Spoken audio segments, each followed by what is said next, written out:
Imagine your whole life has been a lie. As you start to age, everything starts falling into place. What would you do? Anyways, sit back, relax, and enjoy the story of the Poison Song of Morrowind. It was beginning again. Even though everything seemed serene, the last embers crackling in the hearth, young servant girl and her child slumbering in a chair by the door, a tapestry half finished against the wall, waiting to be completed tomorrow, one of the moons visible through a milky cloud outside the window, a lone bird out of sight in the rafters. Tay heard the first chords of the song strike dissonantly, somewhere far away. The bird in the rafters croaked and took flight through the window. The baby in the girl's arms woke and began to scream. The song swelled in intensity, yet still remained subtle and stately in tempo. The movement of everything seemed to take on the rhythm of the music, as if strange choreography has been staged. The girl rising to the window, the clouds reflecting back red from the inferno below, her scream, all muted, consumed by the song. Everything that came thereafter he had seen so many times had almost ceased to be a nightmare. He did not remember anything of his life before coming to the island of Gorn, but he understood that there was something different in his past that set him apart from his cousins. It wasn't simply that his parents were dead. His cousin, Baenera's parents, had also died in the war, nor were the other housemen on Gorn or nearby Mournhold usually cruel to him. They treated him with the same polite indifference that any Indoril has for every other 8-year-old boy that got underfoot.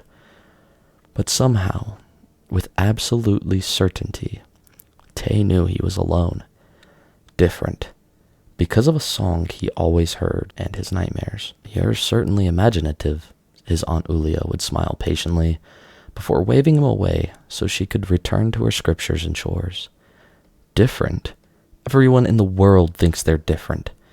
That's what makes it such a common sentiment, said his older cousin, Kalgorith, who was studying to be a temple priest and had a firm grasp on paradoxes. "If you tell anyone else that you keep hearing music, where there's no music to be heard, they'll call you mad and bury you in the shrine of Sheogorath," his uncle Triffith would snarl, before striding away to attend his business. Only his nursemaid, Edba, would listen to him seriously, and just nod with a faint look of pride. But she would never say another word. His cousin and chief playmate, Baenera, was by far the least interested in the stories of his songs and his dreams. "How tiresome you are with all this, Tay," said Baenera, after the summer of his 8th year. She, and a younger cousin, Vaster, walked into a clearing in the midst of flowering trees. Grass was very low, barely up to their ankles, and there were big black piles of leaves from the previous autumn. "Now shall we get back to it? What shall we play?" Tay thought for a moment. "We could play the Siege of Orsinium." "What's that?" asked Vaster, their constant companion, 3 years their junior. Orsinium was the home of the orcs, often the Hrothgarian Mountains.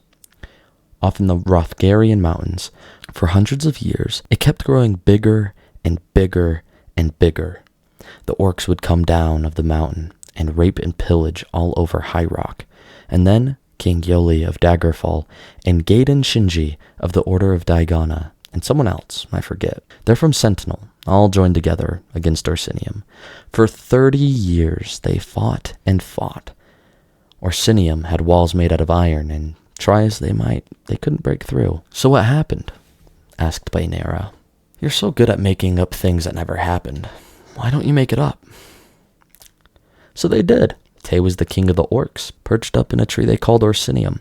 Baenera and Vaster played King Yoli and Gaiden Shinji, and they threw pebbles and sticks up at Tay while he taunted them in his most guttural voice. The three decided that the goddess Kinnereth, played by Baenera in a dual role, answered the prayers of Gaiden Shinji and drenched Orsinium in a torrent of rain. The walls rusted and dissolved. On cue, Tay fell from the tree and let King Yoli and Gaiden Shinji mangle him with their enchanted blades. For the most of that summer, the year 675 of the First Era, Tay was nearly insensible by the power of the sun. There were no clouds. It rained almost every night, so the vegetation on the island of Gorn was bewilderingly lush. The stones themselves seemed to glow with sunlight, and the ditches burned with white meadow sweet and parsley down. All around them were soft smells of flower, and the trees untroubled by wind. The foliage was purple-green, blue-green, ash-green, and white-green. The wide cupolas, twisting cobbled streets, and thatched roofs of the little village of Gorn, and massive bleached rock of Sandhill House were all magical to him. Yet the dreams haunted his nights, and the song continued, whether he was awake or not. Against Aunt Ulia's admonishments, Tay, Baenera, and Vaster had breakfast outdoors every morning with the servants. Ulia would hold an interior breakfast for herself and any visiting dignitaries. Guests were rare, so she often ate alone. At first the servants would dine in silence, attempting gentility, but they broke down and would regale the children with gossip, reports, stories, and rumors. Poor Arnile has laid up with a fever again. I'm telling you, they're cursed. The whole lot of them. Piss on the ferry, and they piss right back on you. Doesn't little Miss Darcia look, just a wee bit tight around the belly region lately? She is not. The only servant who didn't speak at all was Tay's nursemaid, Edba. She wasn't pretty like the other maids, but the scars on her face did not deform her. Her poorly set broken nose and her short hair gave her a certain alien mystique. She would merely quietly smile at the gossip and look at Tay with almost frightening love and devotion. One day, after breakfast, Baenera whispered to Tay and Vaster, "We have to go to the hills on the other side of the island." She had used such imperatives before, and always had something wonderful to show. A waterfall, tucked away behind ferns and tall rocks. A sunny grove of figs. A discreet still some peasants had set up. A sickly oak twisted into a kneeling human figure.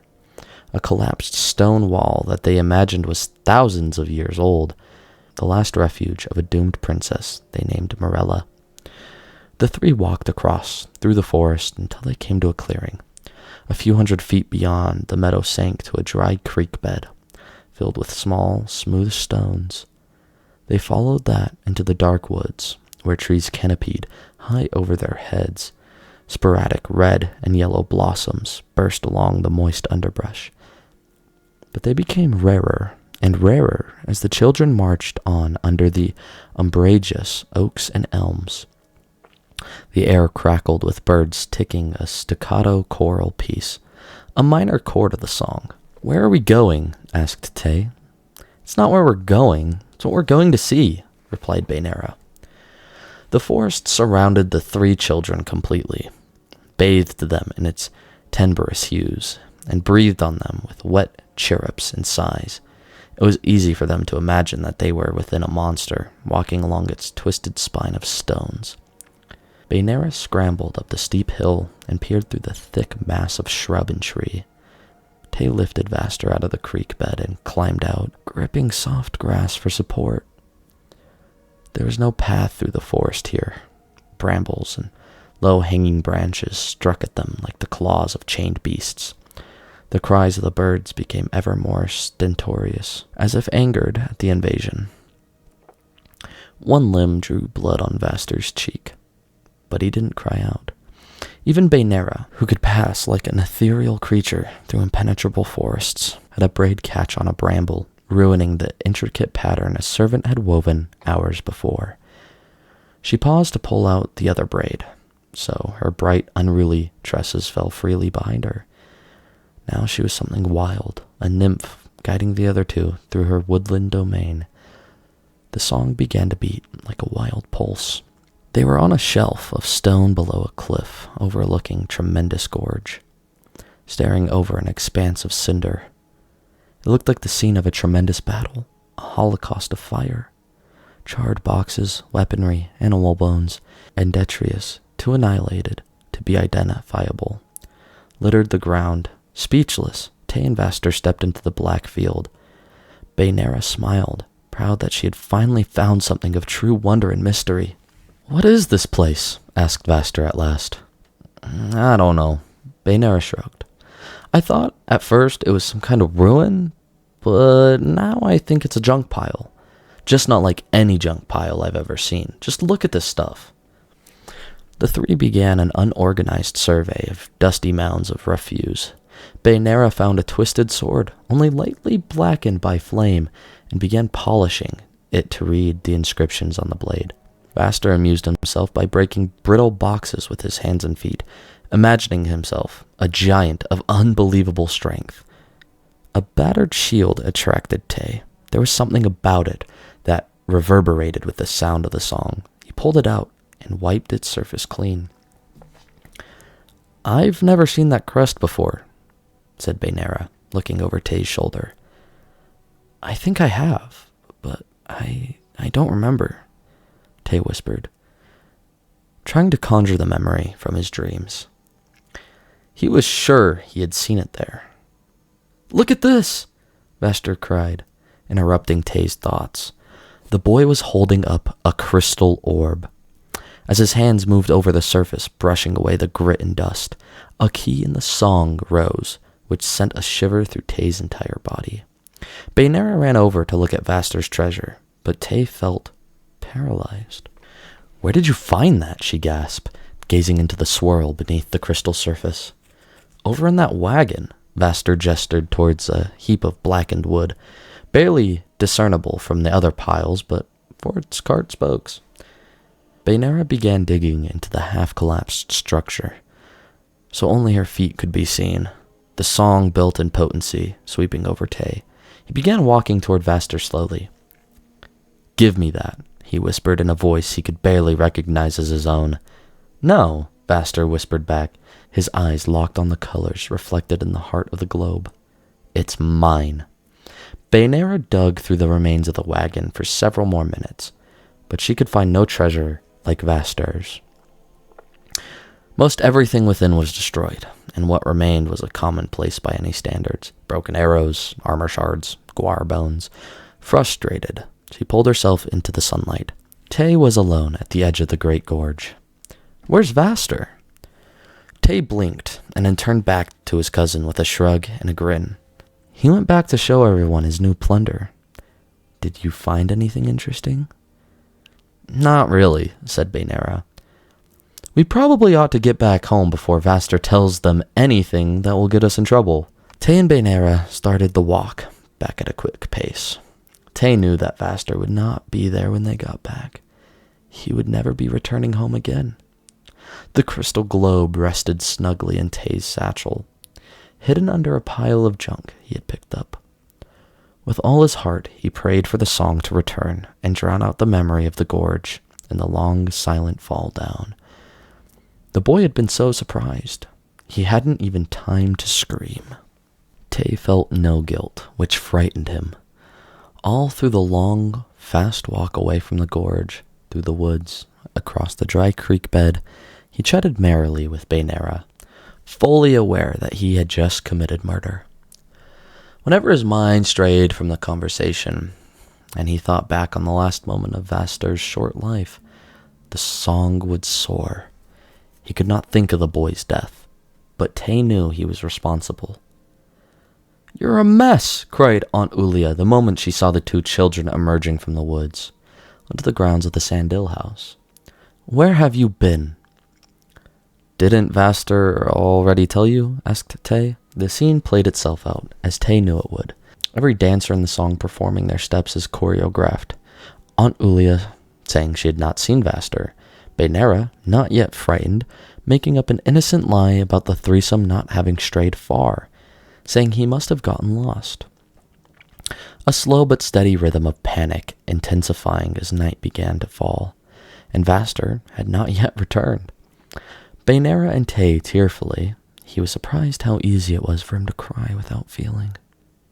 Admitting where they had been, and leading Uncle Triffith and a crowd of servants to the junk pile and gorge. The tireless search through the woods as night turned to dawn, the weeping, the light punishment, merely cries of anger that Baynara and Tay suffered for losing their young cousin. It was thought from their stricken expressions that the children felt guilty enough. They were sent to bed at dawn while the hunt through the woods continued. Tay was drifting to sleep when his nursemaid, Edba, came into his room. The look of unwavering love and devotion had not left her eyes. He had sank gratefully into his dreams and nightmares with her holding his hand. The song wafted through his consciousness, and he had again had the vision of the room in the castle, the girl and her baby, the bird in the rafters, the dying fire, the sudden explosion of violence. Breathless, Tay opened his eyes. Edba was stealing out the door, softly humming the song to herself. In her hand was the crystal globe from his satchel. For a moment, he hesitated, about to cry out. How did she know the song? Was she aware that he had murdered another boy to get the globe? Somehow, he knew that she was helping him, that she knew all and loved him and sought only to protect him. The next day, and the next week, and the next month were all the same. No one spoke very much, and when they did, it was to suggest new places to look for the missing boy. Everywhere had been searched thoroughly. Tay was curious why they never looked in the gorge, but he understood how inaccessible it was. A side effect of Vaster's absence was that the tutorial sessions with Kenna took on a more serious, even academic quality. The younger boy's high spirits and meager attentiveness had always cut the lessons short, but sensible Bainera and quiet Tay were ideal pupils. He was particularly impressed by how focused they had become during a rather dry history lecture about the heraldic symbols of houses of Morrowind. The crest of the Hallu features a scale, he sniffed disdainfully. They see themselves as great compromisers, as if that were something honorable. Many hundreds of years ago, they were the tribesmen, following Resdain, who chose. Pardon me, Kenna, asked Bainera, but what is the crest with the insect on it? You don't know House Redoran? Asked the tutor, lifting up one of the shields. I know you have a sheltered life on Gorn, but you're surely old enough to recognize... Not that one, Kenna, replied Tay. I think she means the other crest with an insect. I see, nodded Kenna, brow furrowed. Yes, you would be too young to have ever seen the crest of the 6th house, the House of Dagoth, our enemies together with the accursed heretical Dwemer in the War of Red Mountain, now totally destroyed. Thanks to be Lord, Mother, and Wizard, that house was a curse on our land for millennia, and when at last their pestilence was snuffed out, the very earth itself breathed a cloud of fire and ash in relief, bringing night to day for over a year's time. Bainera and Tay knew they could not speak, but they exchanged knowing glances at one another, as the tutor enlarged on the theme of the great wickedness of the Dwemer in the House Dagoth. As soon as the lesson ended, they walked silently out of the Sandil house until they were far from all ears and eyes. The afternoon sun stretched out the shadows of the spear-like trees surrounding the meadow. Off in the distance, they could hear the sounds of the workers beginning their preparations for the autumn-tide harvest, yelling to one another unintelligibly in coarse and familiar accents. That was definitely the symbol on the shield you found at the garbage heap, Bainera said at last. Everything there must be a remnant of House Dagoth. Tay nodded. His mind was on the strange crystal globe. He felt a light vibration of soundless music touch his body, and he knew he was discovering a new cadence of the song. Why would our people have burned and discarded all that? He asked thoughtfully. Do you think the House Dagoth was so evil that everything associated with them could have been cursed? Bainera laughed. At the height of day, and talk of curses and the evil 6th house were pure supposition.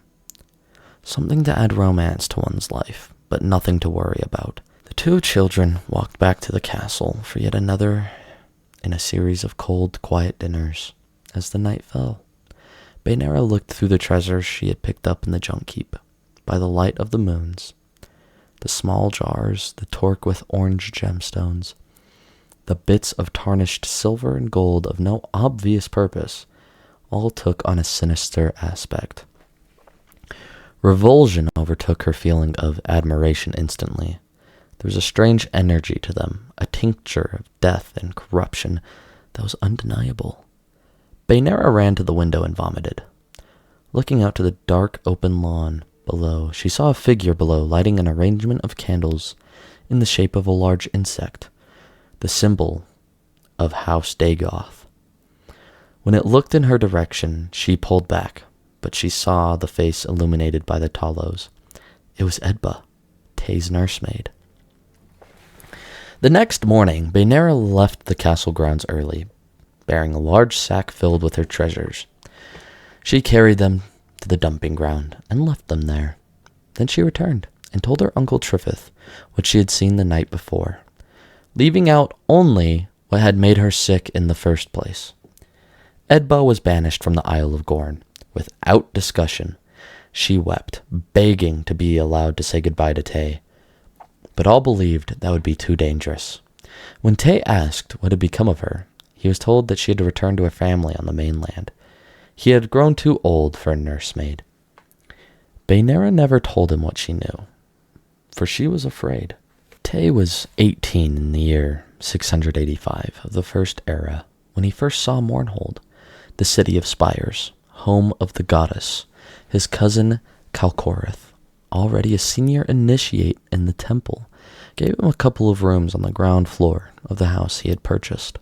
They were small and unfurnished, but bitter green grew outside the windows, and when the wind blew, they filled his bedroom with a lovely, spicy air. The chords of the song did not trouble him anymore. Sometimes he was even unconscious to it, so low and melodic it had become. Occasionally, when he was passing through the streets on the way to the temple for his instruction, someone would pass him, and the song would rise in intensity before falling away again. Whatever was different about those people, Tay never tried to ascertain. He remembered the last time he had let the song lead him, and called for him to murder his young cousin Vaster. The memory did not trouble him unduly, but he did not want to hurt anyone again unless he had to. House couriers regularly brought Tay letters from Baynara, still back in the Sandal house on the island of Gorn. She might have gone to study at the temple. She was certainly intelligent enough, but she chose not to. In a year or two at most, she would have to leave and assume her place in House Indoril, but she was not in a hurry. Tay welcomed the trivial gossipy news in the letters brought, and responded back with news of his own studies and romances. In his third month in Mournhold, he already met a girl. She was also a student at the temple, and her name was Akira. Tay wrote enthusiastically about her to Baynara, describing her as having the mindset of Sotha Sil, the wit of Avec, and the beauty of Almalexia. Baynara replied back merrily that if she had known how blasphemous students of the temple were allowed to be, she might have become an initiate herself. "You are very devoted to your cousin," Akira laughed when Tay showed her the letter. "Am I looking at the last remains of a thwarted romance?" "She's lovely, but I never thought of her that way," Tay scoffed. "Incest never particularly interested me." "Is she a very close cousin, then?" Tay thought for a moment. "I don't know. Truthfully, no one spoke much of either of her parents or mine, so I really don't know how we're connected. They were casualties of the War of the Red Mountain, that I know, and it seemed to cast rather a pall on the adults' humor whenever we ask about her parents or mine. After a while, we stopped asking, but you're an Indoril too. Perhaps you're a closer cousin to me than Baynara." "Perhaps so," Akira smiled, rising from her chair. She uncoiled her hair, which had been pulled up in the formal arrangement reserved for well-born priestesses. As Tay watched transfigured, she removed the small brooch that fastened her robe to her shoulder cape. The soft silken fabric slipped down slowly, exposing her dark, slender body to him for the first time. "If we are, does incest particularly interest you now?" As they made love, the song began a slow, rhythmic ascension in Tay's head. The envision of Accra before him darkened and was replaced by images from his nightmares, before returning again. When finally he collapsed, spent, the room seemed filled with the fiery red clouds of his dream, and the scream of the woman and her child facing death echoed in his head. He opened his eyes, and there was Accra, smiling at him. Tay kissed her, grateful to have her in his arms. For the next 2 weeks, Tay and Accra were never far apart, even when they were at study in opposite wings of the temple. Tay thought of her, and somehow knew she was thinking of him. They would rush to be together afterwards, ravishing one another in his rooms every night, and in a private corner of the temple garden every day. It was while Tay was rushing to see his beloved one afternoon that the song rose up in a powerful, strident tones at the approach of an old, ragged woman. He closed his eyes and tried to quiet it, but when he looked again at her purchasing cork bulb papyrus from a street vendor, he knew who she was. His old nursemaid from Gorn, Edba. She who had abandoned him without even a farewell to join our family on the mainland. She didn't see him, and as she passed down the street, Tay turned and began to follow. They walked through the shadowy passageways into the very poorest part of the city, a quarter which was as alien to him as the wildest principality of Akavar. She unlocked a small wooden door on a street without a name. She finally called out her name. She didn't turn, but when he followed, he found that the door had been left ajar. The chamber was murky and damp like a cave. She stood facing him, her face even more wrinkled than he had remembered it. Etched with lines of sorrow, he closed the door behind him, and she took his hand and kissed it. "You are so tall and strong," Edba said, beginning to weep. "I should have killed myself before I let them take me away from you." "How's your family?" Tay asked coldly. "You are my only family," she whispered. "The Endoral pigs forced me to leave, thrusting their blades in my face. When they discovered that I serve you and your family, not them, that bitch girl Baynera saw me at a prayer of mourning." "You're speaking like a mad woman," Tay sneered. "How could you love me and my family, but hate the house of Endoril? I am of the house of Endoril." "You are old enough to know the truth," Edba said fiercely. Tay had bitterly joked about her madness, but he saw something close to it, burning in her ancient eyes. "You were not born of House Endoril. They brought you into their house after the war, like they and the other houses brought in all the orphans. It was the only way they saw to erase history and remove all traces of their enemies, by raising their enemies as one of them." Tay turned toward the door. "I can see why you were taken away from Gorn, old woman. You are delusional." "Wait!" Edba cried, rushing to the musty cabinet. She retrieved it from a glass globe that shimmered with a spectrum of color, even in the chamber's gloom. "Do you remember this? You slew that little boy Vaster because he possessed it. And I took it from your room because you were not ready to face the facts of your inheritance and responsibility then. Did you not wonder why this bauble drew you so?" Tay gasped, and though he did not want to, he said, "I hear a song sometimes." "That is the song of your ancestors, of your true family," she said, nodding. "You must not fight it, for it is a song of destiny. It will lead you to do what must be done." "Shut up," Tay howled. "Everything you say is a lie. You're insane." Edba threw the globe to the ground with all her might, shattering it with a deafening retort. The shards melted into the air. All that was left was a small silver ring, simply wrought with a flat crown. The old woman quietly picked it up and handed it to him, while he stood with his back against the door, trembling. "This is your inheritance, as the bearer of the 6th house." The ring's crown was meant for stamping and sealing official house proclamations. Tay had seen his uncle Trifith's similar ring, crested with the ring which was the seal of House Endoril. This ring was different, with an insect design which he remembered from the day when Kenna had taught the house heraldry to Baynera and him. It was the symbol of the accursed house Dagoth. The song took over all of Tay's senses. He heard its music, smelled its horror, tasted its sadness, felt its power. The only thing he could see before him was the flames of its destruction. When he took the ring and placed it on his finger, his mind was not aware of what he was doing, nor was Tay aware of anything but the song. When he removed his dagger from its sheath and thrusted it into the old nursemaid's heart, Tay did not even hear her final words. When Edba fell bleeding to the ground and groaned, with a blood-streaked smile, "Thank you." When the veil of the song lifted, Tay did not realize, at first, he was no longer dreaming. Before him had been flames, the very ones that destroyed the home of his birth. The flames were before him again, but they were flames from a fire he had struck outside the crumbling tenement that were already bursting through the walls, consuming the body of his old nursemaid. Tay fled through the streets as people began to call for the guards. Akra sat by the hearth in Tay's room, reading her book by the fire. It concerned some minute of theosophy that she did not believe in, but nevertheless found morbidly compelling.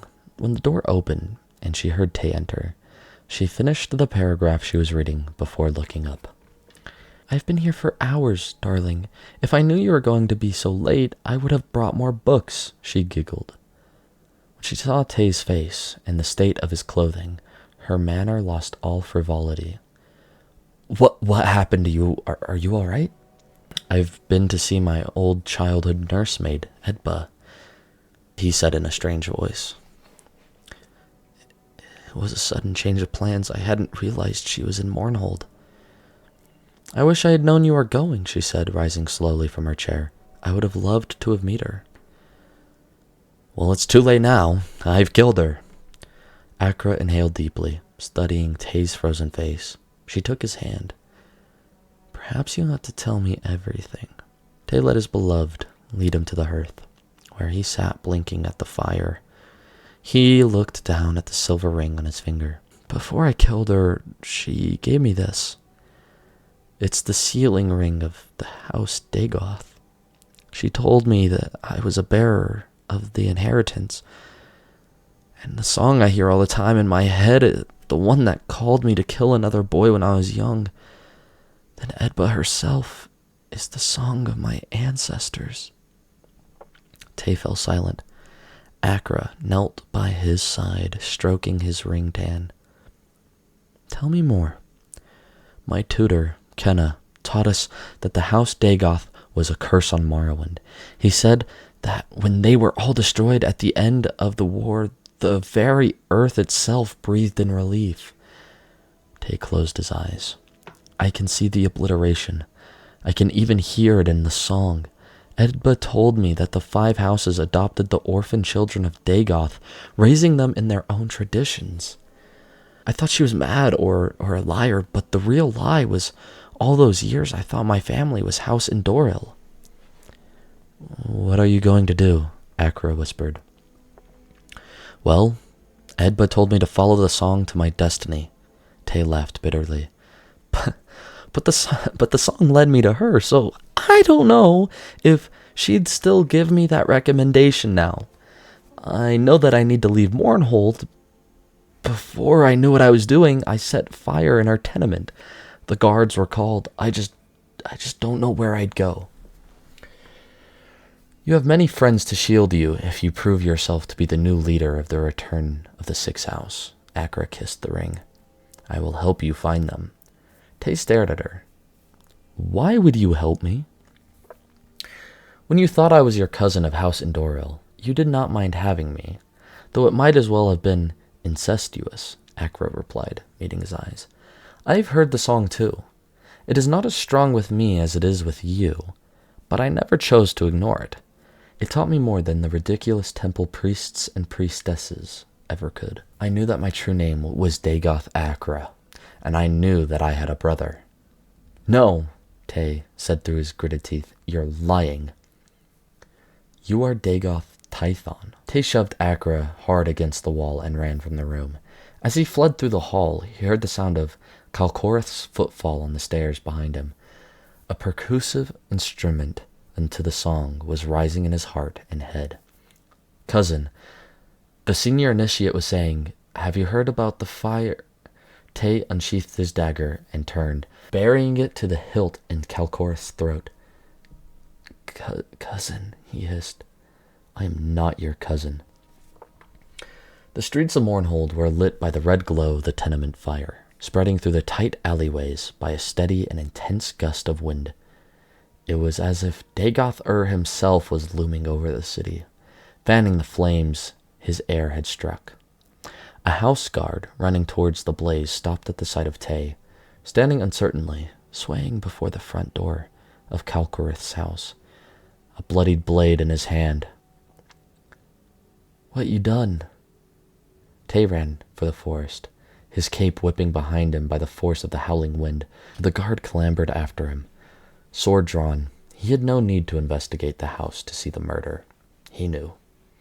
For hours, Tay raced through the wilderness, the song pushing him onward. The sound of his pursuer faded away. At last, the trees thinned, and he saw nothing before him but air and water. A cliff, 100-foot-long plunge into the inner sea. The song told him no. It pulled him north, sweetly promising a place to rest among friends, more than friends, people who would worship him as the heir to Dagoth. As he slowly walked towards the edge of the cliff, the song became more threatening, warning him not to seek to avoid his fate. There was no escape in death. Tay spat a curse upon his house and threw himself head over the cliff. It was another glorious day on the island of Gorn, the first one in weeks that Baenera could truly enjoy. Uncle Triffith had important company, housemen from far away, and she had been required to attend every dinner, every meeting, every ceremony. As a child, she remembered, she had hoped for some attention. Now nothing was more blissful than time away from her duties. There was only one thing she wanted to do, and that she had to do indoors, and that was writing a letter to her cousin. But that could wait until the evening, she told herself. After all, he had not written her in many days. It was the influence of that girl Akra. Not that she seemed disagreeable, but Baenera knew how one's first love can be all-consuming. At least, she had read about it. As she walked idly through the wildflower meadow, Baenera was so distracted with her thoughts that she did not hear her maid, Hemilia, calling. She was quite startled when she turned to see the young servant running up. Please come! Someone has washed up on the shore. It's your cousin, Indoral Tay. For 2 days, the house healers attended Tay in his bed, and Baenera sat by his side, holding his hand. He was feverish, neither asleep nor awake, screaming at invisible phantoms. The healers complimented the young man's fortitude. Bodies had been washed ashore on the island of Gorn several times, many during the war, but never once had they seen one that lived afterwards. Aunt Ulia came in several times to bring Baenera food. You must be careful, dear, or when he's all well, he'll have to attend you on your sickbed. Tay's fever broke, and at last he was able to open his eyes and see the young woman with whom he had spent 17 years, all but the first year of his life. She smiled at him and called for food. In silence, she helped him eat. I knew you wouldn't die, cousin, she whispered fondly. I hoped to, but somehow I knew I wouldn't either, he groaned. Baenera, do you remember all those nightmares I told you about? They're all true. We can talk about it when you've rested some more. No, he croaked. I must tell you everything now, so you'll know what kind of a monster you call your dear cousin Tay. If there was some way you could have known before, you might not have been so eager to see me well again. A tear rolled down Baenera's cheek. She had grown into a beauty, even in the few months they had been away in Mournhold. How can you think I would stop loving you, no matter what you've done? I saw my old nursemaid, Edba, and spoke to her. Oh, Baenera had feared this moment. Tay, I don't know what she told you, but it was all my fault. You remember when Kenna taught us about the House Dagoth and its corruption? That night, I saw your nursemaid making some kind of altar out on the north lawn using the symbol of the sixth house. She must have been doing it for years, but I never knew what it meant until Uncle Triffith and the way he sent her away. I've wanted to tell you so many times now, but I was afraid to. She was so devoted to you. Tay smiled. And didn't it frighten you even more to wonder if there was any connection between her devotion to me and her devotion to the accursed house? I know you, Baynara. You're not one of those women who doesn't choose to use her mind. Tay, I don't know what she told you, but I think she was very troubled, and whatever she thought about you and the sixth house was wrong. You have to remember that. The ramblings of one mad woman are proof of nothing. There's more, Tay sighed and held up his hand. For a moment he blinked, and then he turned to Baynara angrily. What happened to my ring? If you saw it, you must have known already that everything I'm saying to you is true. I threw the filthy thing away, Baynara stood up. Tay, I'm going to let you rest now. I am the heir of House Dagoth. Tay was wild-eyed, almost screaming, raised after the war as House Indoril, but driven by the song of my ancestors. When we were young, I killed Vaster because the song told me he had stolen my inheritance. When Edba told me who I was and gave me this ring, I killed her and burned her house to the ground, because the song told me that she had served her purpose. When I returned to Kalkorith's house, my love was there, telling me that she was of House Dagoth too, and my sister. I fled when Kalkoroth tried to stop me. I slew him because the song told me he was an enemy. Tay, stop, Baynara sobbed. I don't believe a word of it. You've been feverish. Not Tay, he shook his head, breathing heavily. The name my parents gave me was Dagoth Tython. You can't have killed Edba. You loved her. And Vaster and Kalkorith, they were our cousins.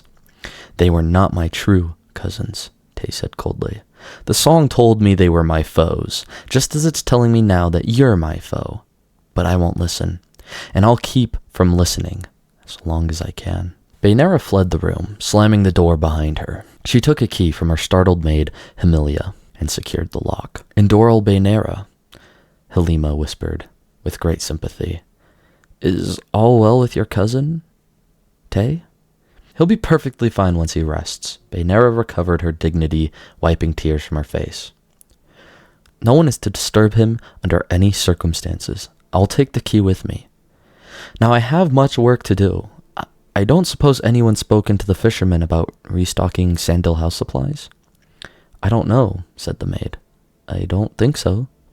Baynara marched down to the docks and relived her troubled heart the only way she knew how, by concentrating on small things. Tay's words never left her, but she found temporary comfort in talking to the fishermen about their haul, helping determine how much should be smoked, how much should be sent to the village, how much should be delivered fresh to the house larder. Her aunt Ulia joined the discussion, oblivious to Baynara's well-disguised agony. Together, they discussed how many provisions Uncle Triffith and his commanders had devoured during the weeks on the island, when they would be expected to return, and how the best to prepare. One of the fishermen on the docks called out, interrupting. A boat is coming. Ulia and Baynara greeted the visitor as she arrived. It was a young woman dressed in the robes of a temple priestess. As she locked her small boat, Baynara marveled at how beautiful she was, and strangely familiar. Welcome to Gorn, said Baynara. I am Baynara, and this is my aunt, Ulia. Have we met before? I don't believe so, the woman bowed. I was sent by the temple to inquire whether word had come to you from your cousin, Tay. He has been missing from his classes for some days now, and the priests have become concerned. Oh, we should have sent word, Ulia fretted. He came here a few days ago, half drowned. He's better now. Let us escort you up to the house. Tay's resting now, and I ask that he not be disturbed, Baynara stammered. Actually, I know it's dreadful manners, but I need to talk to my aunt for a moment. Would it be too terrible if I asked you to wait for us at the house? You have only to follow the path up the hill and across the lawn. The priestess bowed again humbly and began to walk. Ulia was scandalized. You know better than to treat a representative of the temple that way, she snapped. You can't be so exhausted from tending your cousin to have lost all sense of civility. Aunt Ulia, Baynara whispered, drawing the woman away from the ears of the fisherman. Is Tay truly my cousin? He believes himself to be of the house Dagoth. Ulia took a moment to respond. It's true. You were just a baby yourself during the war, so you couldn't know what it was like. There was not a part of Morrowind that wasn't ravaged. There was even a battle here on the island. Do you remember that burned pile of wreckage you and Tay and poor little Vastur discovered so many years ago? That was the remains. And after the war, when that accursed house was finally defeated, we saw the little innocents, the orphans, whose only crime had been born to wicked parents. I admit, there were some in our armies, the combined forces of the houses. Who would have had them all slaughtered to annihilate the legacy of Dagoth? In the end, compassion prevailed, and the children of the 6th house were adopted into the other 5, and so we thought that we had won the war and the peace.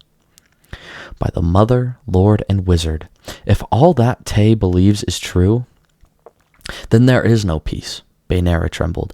He claims that the song of his ancestors called to him and forced him to slay 3 people. 2 of them are housemen, cousin Calcorith, and he was a little boy, Vastur.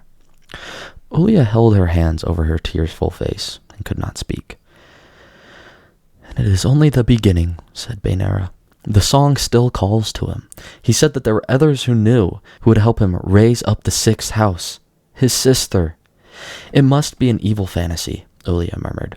She noticed that Baynara's gaze was now upon the path leading from the docks towards the house. Niece, what are you thinking? Did that priestess give us her name? The 2 women ran up the path, calling for guards.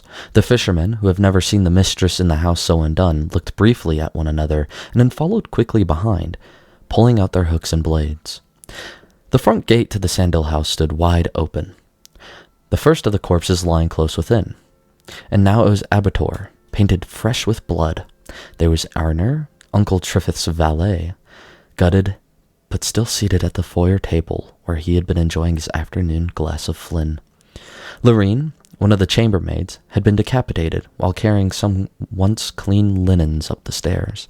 The bodies of the guards and servants sprawled out about the hall like blown leaves. At the top of the stairs, Baynara had to hold back a sob when she saw Halima. She lay there like a broken doll, slain as she tried to pull herself out of the narrow window ledge. No one spoke, not Baynara, nor Aunt Ulia, nor the fisherman. As they walked slowly through the blood-drenched house, they passed Tay's sick room. Its door broke open, and no one within. When they heard the sound of footsteps in Baynara's room down the hall, they approached slowly, cautiously, with great dread. The priestess from the docks was standing by the bed. In her hand was the silver ring Baynara had taken from Tay's finger.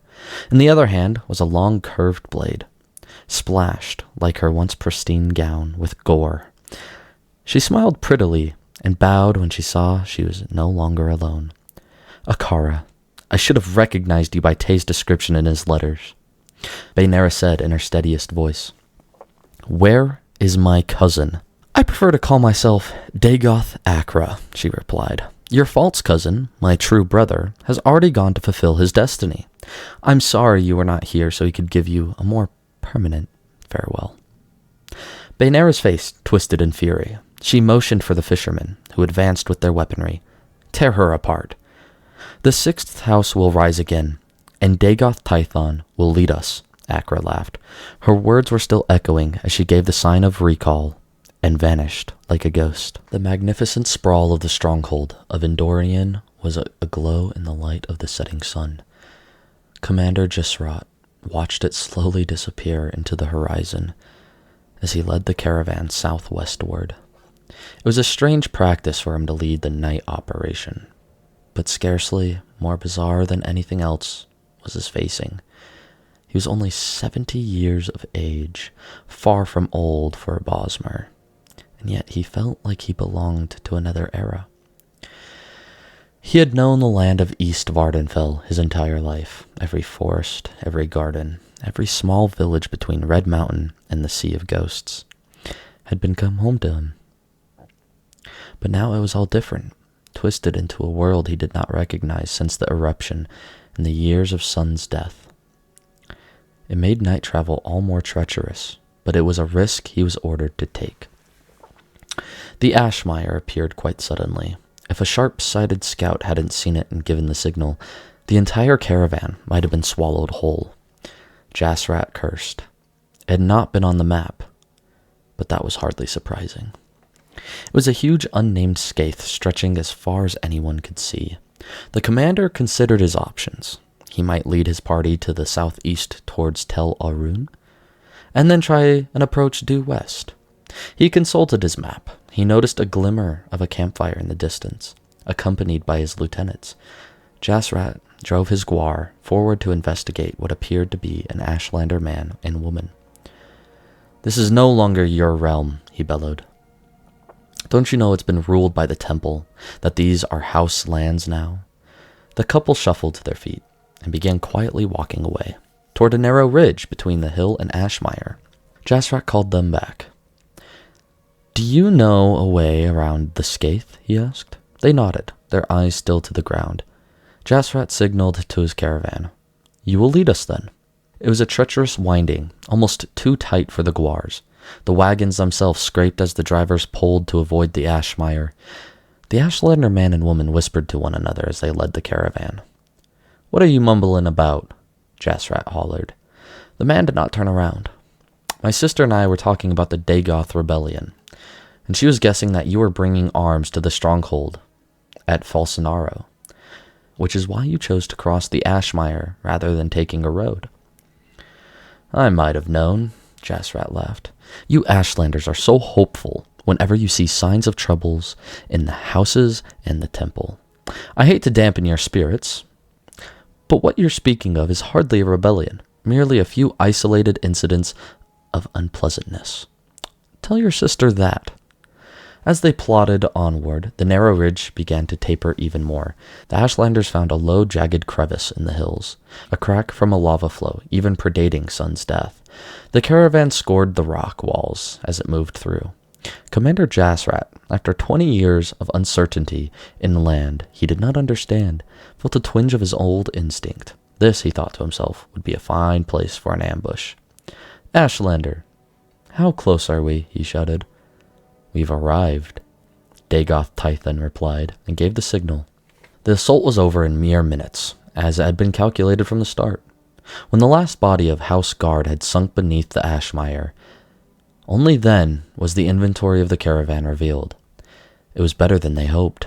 Virtually everything the rebellion needed. Daedric swords, dozens of suits of armor, quivers of fine ebony bolts, and rations enough to last for weeks.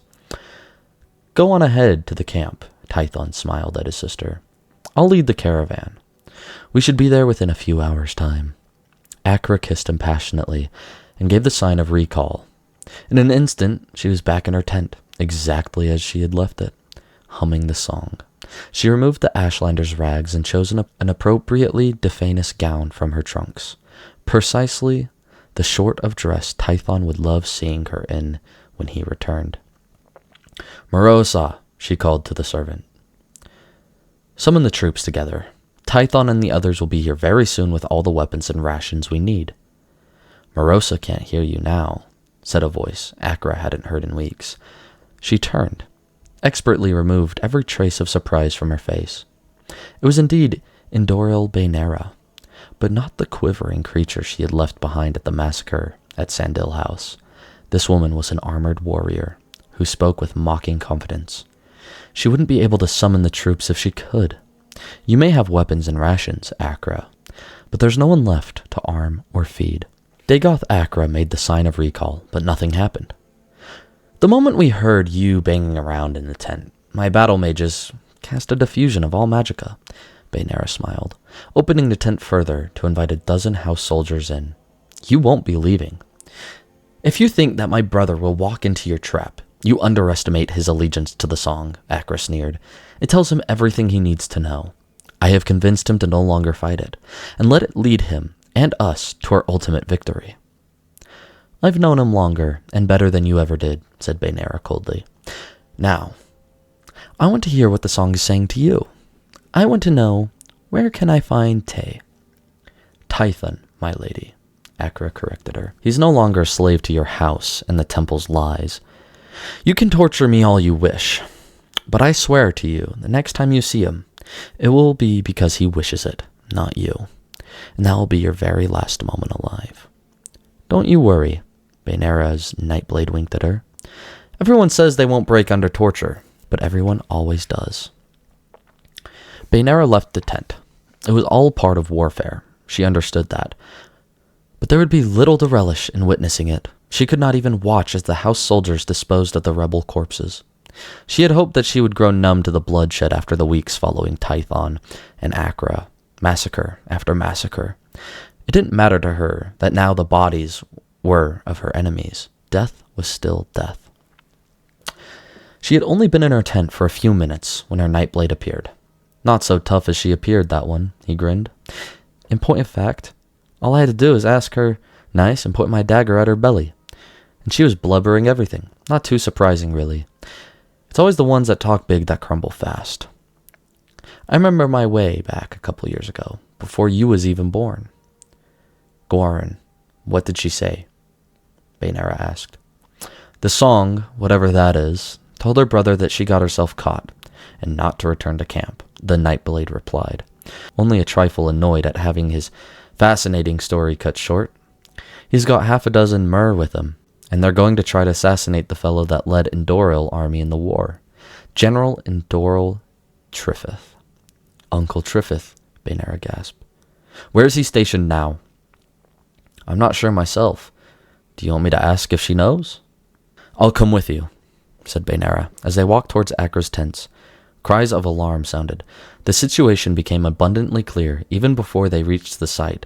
3 guards were dead, and the prisoner had escaped. Interesting woman, said Garan. Weak heart, but strong arm. Should we send word of warning to General Indoril Triffith? If we can find where he is in time, said Baynara. Triffith stood on the parapets of Barry Simine and considered the volcano. Metaphors the poets used fell rather flat in his view. A festering wound, it could be called, with its blood like lava. The King of Ash, too, could be applied. When one looked at the perpetual crown of smoke, and yet none of that would do, for nothing in his experience could convey the sheer magnitude of the mountain. Red Mountain was many miles away from the fortress, and yet it filled the horizon utterly. Before he could feel too small, however, he heard his name being called within. With some consolation that, though he was insignificant compared to the mountain, he was still in possession of certain power and influence. General Indoril Tariff, said Commander Rail. There's trouble at the East Gate. The trouble was scarcely more than a skirmish. An Ashlander, drunk perhaps on Sheen, had begun a fight with the house guards at the back gate. As they tried to drive him away, his cousins joined him, and soon there were 6 Ashlanders altogether brawling with a dozen of Tariff's guards. If the Enwas had not been well armed, the fight could have been finished almost before it began. As it was, by the time General arrived with more of his guards, 2 of the Ashlanders were dead, and the others had taken flight. It's the smoke in their brains, Rail shrugged. Makes them mad. Triffith climbed back up the stairs and returned to his chamber to dress for dinner. General Redoran Vorik and Counselor Halu Nothrock would be arriving very shortly to discuss the temple's plans for reorganizing the house lands of Morrowind. Mournhold was to be renamed Almalexia. A great new city in honor of Vivek was to be built. But with whose gold? It made his head hurt. There were so many details. A long night of argument, threats, and compromises were ahead. The general's mind was so occupied that he nearly put his house robes on backwards. He also did not notice the shadowy figure steal out from behind the tapestry and close the door to the bedchamber. It was not until Triffith heard the sound of the latch bolt fall that he turned around. "Slipped in when I was distracted by the people at the gate? Very clever, Tay," he said simply. "Or do you call yourself Dagoth Tython these days?" "You should know all my names," the young man snarled, unsheathing his swords. "I was Tython before you butchered my family and sought to dispel my tribe. I was Tay when you brought me into your house to poison me against my own people. Now you may call me Vengeance." There was a knock on the door. Tython and Triffith did not move their eyes from one another. The knocking became loud and pounding. "General Indoral Triffith, are you well? Is there something wrong?" "If you're going to kill me, boy, you best do it quickly," Triffith growled. "My men will have that door down in 2 minutes." "You don't tell me what to do, Uncle." Tython shook his head. "I have the song of my ancestors to instruct me. It tells me that you made my father beg for his life before you killed him. And I want to see you do the same." "If your ancestors are all-knowing," Triffith smiled, "why are they all dead?" Tython made an inhumane noise in the back of his throat in advance. The door began to buckle at the pounding, but it was sturdy and secure. The general's estimate of its life expectancy at 2 minutes seemed clearly erroneous. The pounding suddenly stopped. A familiar voice replaced the sound. "Tay," called Baynera. "Listen to me." Tython smirked. "You're just in time to hear your uncle beg for his miserable life, cousin. I was afraid you'd be too late. The next sound you'll hear will be the death rattle of the man who slaved my house. The song is what's enslaved you, not Uncle Triffith. You can't trust it. It's poisoning you. It let you be manipulated first by that mad old woman, and now that evil witch Acra who calls herself your sister." Tython pressed the tip of his sword so it touched the general's throat. The older man stepped backwards, and Tython advanced. His eyes followed the length of his arm to the grip of the blade. The silver ring of Dagoth caught the red light of the volcano from the battlements outside the window. "Tay, please don't hurt anyone anymore. Please. If you just listen to me and not the song just a moment, you'll know what's right. I love you." Baynera stifled her sobs to keep her voice clear and calm. There was a noise on the stairwell behind her. The general's guard had finally arrived with the battering ram. The door splintered and burst open in 2 strikes. General Indoral Triffith was holding his throat, staring out the window. "Uncle, are you all right?" Baynera ran to him. He nodded his head slowly and removed his hand. There was only the barest of scratches on his neck. "Where's Tay?" "He jumped out the window," said Triffith, pointing out into the distance, where a figure was riding a guar toward the volcano. "I thought he was going to kill himself, but he had an escape figured out." "We'll get him, General," said Commander Rail, calling to the guards to get their mounts. Baynera watched them go, and then kissed her uncle quickly and ran out to her own guar in the courtyard. Sweat drenched Tay's body as he rode closer and closer toward the summit of Red Mountain. The guar was breathing hard, trudging along even more slowly, letting out little grunts of complaint about the heat. Finally, he abandoned his steed and began to climb the near vertical surface. Ash blew down the face of the volcano into his eyes. Near blind, it was almost impossible to ignore the persistent clamorous notes of the song. A silken stream of crimson lava studded with crystalline formations surged a few feet away, close enough that Tay could feel his flesh to begin to burn and blister. He turned from it, and he saw a figure emerge through the smoke. Baynera. "What are you doing, Tay?" she cried over the howl of the volcano. "Didn't I tell you not to listen to the song? For the first time, the song and I both want the same thing," he yelled back. "I can't ask you to forgive me, but please, try to forget."